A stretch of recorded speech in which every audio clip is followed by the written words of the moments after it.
The Tour du Mont Blanc is one of the most legendary and popular trekking routes in the whole world. Every year, tens of thousands of people flock to Chamonix, France to hike this legendary route. And last year, I was one of them. Unlike just about everybody that hiked this trail, I didn't do almost any planning to do this trip, and I had very little budget. So I wanted to make this video for those of you out there who either just simply don't have the budget to pay thousands of dollars to make this trip happen on an organized level, don't have the money to pay for accommodations and meals every night along the trail. And this video is also for those of you who want to do this trail this summer, but just didn't plan months to years in advance. The most common way to do the TMB is to book your accommodations at refugios and hotels all along the way. If you want to, you can spend every night in a luxury bed, having 5-star meals served to you every night, but that isn't me. I didn't necessarily want that, and I didn't even have the budget even if I did want that. I actually didn't spend a single night outside of my tent. I didn't pay for accommodations outside of paying for some campgrounds and campsites, and I did this on an extremely limited budget. Doing the Tour du Mont Blanc on a whim and on a last-minute budget is totally possible, and I want to help you get some of the ins and outs down so that you can do the same if that's what you're desiring to do. So one of the first things that I'd highly recommend is getting an app or a map for the TMB. And the one that I recommend is called the Far Out Guides. The map looks something like this, and it has all of the water sources, all of the lodging. It has all of the important things that you're gonna need to know marked out. One of the reasons why I really like this app is that it's very up to date, it's community oriented. People are updating along the way as to where the water sources are flowing, what can be relied upon, camping tips, where it's safe to camp, where it's not recommended to camp. Pretty much everything that you need to know you can use on this app on your phone. You can download it for offline use. This particular map, I'm sure there are others, but this one I found to be very helpful, very handy, and very detailed. I could be offline and getting up to minute, up to the meter updates on where I am and how far ahead the next water source is, how far ahead the next camping or lodging or hotel or restaurant or whatever I might need is along the way. Leuch is the most common starting point for the Tour du Mont Blanc. If you're in Europe and you have a better grasp of French, Italian, you'll have to forgive my pronunciations. It's gonna be pretty awful, but I'm gonna do my best here. So a buddy of mine, Luke, and I, we set off from Leuch. We hiked throughout the afternoon until we got to Les Contaminés, which is where there's a lovely campground where you are able to just walk up and pitch a tent and pay for a site. If you're like me and you wanna do a lot of wild camping along the trail, you absolutely can. Although I will give a caveat, there are some gray areas around camping in and along the Tour du Mont Blanc, and there's some definite do's and do nots. A lot of this land is privately owned. With thousands and thousands of hikers moving through, it can get pretty overwhelming. Every year there's a little bit more regulations being introduced to kind of restrict the numbers of camping that is allowed, and also just making it so that it's not just the circus and mess that's really gonna make this unpleasant for everybody. Now, depending on what country you're in, whether you're in France, Italy, or Switzerland, camping has a little bit of some different rules. Wild camping in its truest form is not really recommended. That being said, there are some ways that you can either ask permission from landowners or from the refugio managers to be able to quietly and discreetly pitch a tent. You gotta be a little bit cautious, a little bit discreet, but you can do it. One of my favorite campsites I spent the night on the whole Tour du Mont Blanc was at Lac Checherie, and I don't know how to say that, I'm sorry, but that's one of the pristine prime camping areas along the whole trail, and you are allowed to camp there as long as you set up after 7 p.m. and as long as you take your tent down and get on your way by 9 a.m. Food planning on the trail. Now, the food is one of the great, wonderful things about the Tour du Mont Blanc.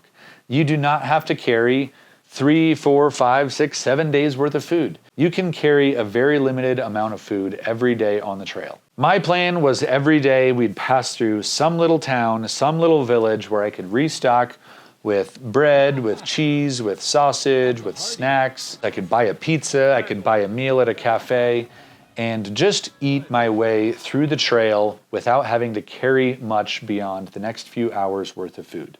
And that was a great way to do it, and that's honestly the most recommended way to do it because there's such great food along the Tour du Mont Blanc. It is really a trail that incorporates food and culture just as much as the landscape and the views do on this trail. It's a very unique trail in that sense. For water on the trail, there are very commonly found public water taps that just have water dripping from faucets that are free to drink from, and you can fill up your water bottle, and most of them say that they are purified and clean drinking water. However, I do think it's a good idea to actually take a filter, and even on the ones that people can just drink straight from, I would personally recommend filtering from them. That is just based on my biased experience. I did get sick from some water contamination, getting a little bit lazy and not filtering my water, and I wouldn't do that again. I would just filter all my water all the way through. This app that I recommended earlier also has all of the water sources all along the way, whether they are public water spigots or whether they are natural streams flowing down the mountains. They're very reliable, there's lots of water to be had, but at the same time, there are frequently times when you need to carry water for 3, 4, 5, 6, 7 miles, maybe 10 kilometers, I think was the longest carry that we had to do in between water supplies. So you do need to be able to be prepared and carry water for at least a few hours at a time without filling up, depending on how fast you're walking, of course. The elevation gain and loss on the Tour du Mont Blanc is serious, and I definitely would not do this trail without being in at least pretty good shape or without training leading up to it. There's very little flat land on the Tour du Mont Blanc. Most of the miles or kilometers, depending on where you're watching this, are either up or down. It's just a very challenging trail. It's very rigorous. There's a lot of elevation gain and loss. That's part of the beauty. One of the things that truly surprised me about the Tour du Mont Blanc that I wasn't prepared for was how much road hiking and path walking there really is. Again, this is a throwback to the lack of planning and preparation that I truly did for this trail. I thought that there wouldn't be quite so much road hiking. And there is a lot of pastoral countryside along the trail. So you do connect a lot of these trail networks with farmland and trails and roads that are going through farmland, and connecting these very pastoral scenes with these epic, crazy mountains with some single track and some narrow trail walking in the mountains. But probably 60% of the trail, you're on a road or a path that doesn't exactly feel like a hiking trail. Weather and time of year is a big deal on the Tour du Mont Blanc, and summer season from anywhere from mid to late June through July and August, that is when this place is going to be slammed with people. There are just going to be tons and tons of hikers. Almost all the restaurants, almost all the lodges will be completely booked up, and even probably some of the free camping, some of the campgrounds that had plenty of space while I did it in the shoulder season might be filled up too. So if you are looking to do it on a last minute whim, if you're still trying to do it in July and August, it's gonna be swarming with people and it's gonna be a lot more difficult. However, the shoulder season months are the ideal time to do it, whether you do it early in the season before a lot of the snow has melted off the passes, or you do it late in the season, hopefully before a lot of the snows return. I actually thought that it was gonna be much colder on the Tour du Mont Blanc, especially that it was September. I thought it was gonna be more fall-like. It was hot. I had long pants, I had long sleeves, and I really wished that I had shorts and a t-shirt, or at least some spare light clothes to change into. Be prepared for some pretty warm weather as well on the Tour du Mont Blanc.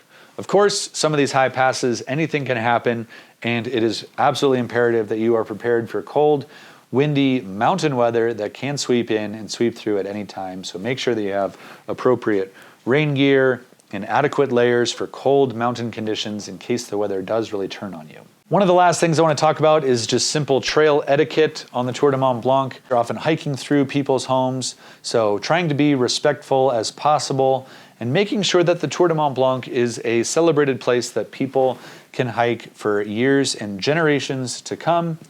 Of course, just a simple bonjour will do, as to pretty much no matter where you are, that is the language of the trail. Most people I've found spoke French along the trail.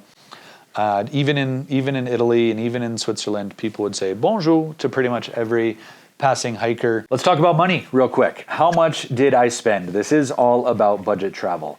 I believe that I did this whole trek from start to finish for about $200 US.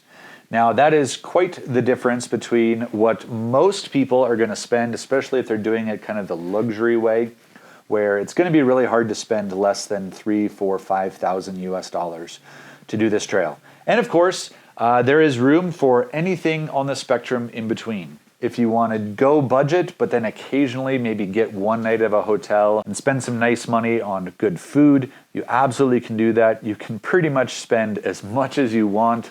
And I bet you could probably even do this trail for even slightly cheaper if you are more extreme in your budget consciousness than even I was. By far the most expensive elements of the trip are actually just getting in and around Europe. And of course, train travel is very expensive. Any hotel you're gonna stay at can be quite expensive. I believe that you can do this trail for about as little as around $30 US per day. And the biggest cost that if you're doing it on a budget is going to be if you pay for a campground at night. What I found is between France and Italy, the campgrounds were a lot cheaper, usually somewhere around $15 per night or 15 euros per night. And by far the most expensive place to camp was in Switzerland, and that was around $25 per night, US dollars per night. Getting food from markets is rather inexpensive. You can get soups and bread and cheeses and sausages and things like that, all for probably around $10 US per day. Of course, if you want to buy food from restaurants, breakfasts, lunch, and dinners, you can do that, but those are obviously going to add up and be a little bit more expensive. One thing to absolutely budget in is getting coffee and things like that along the trail as well. Coffee, beverages, just some little treats. I definitely got coffee at every little refugio that I could. Italy, those were quite cheap. Those were usually around 2 euros. And the same coffee in Switzerland was usually around 6 francs, which is like $7. If you are a super budget-minded traveler, you do all of your food from the markets and grocery stores, and you spend most of your nights kind of stealth camping or wild camping, well, then you can do this trail for a very small sum of money. The Tour du Mont Blanc is a 165, 170 kilometer long trail, and it is not to be underestimated. It is not to be underestimated. It is a rigorous, challenging trail. So if you're looking to do it, I highly encourage it. It's one of the best trails I've done in my life, and I hope that you have an amazing time if you're looking to get out there on this. If you have questions, please hit me up. I'll try to answer them as best I can, creating this a rich resource for people who are looking to do this trail for many years to come. Thanks so much for watching. I'm Eric Hansen. I'll see you later.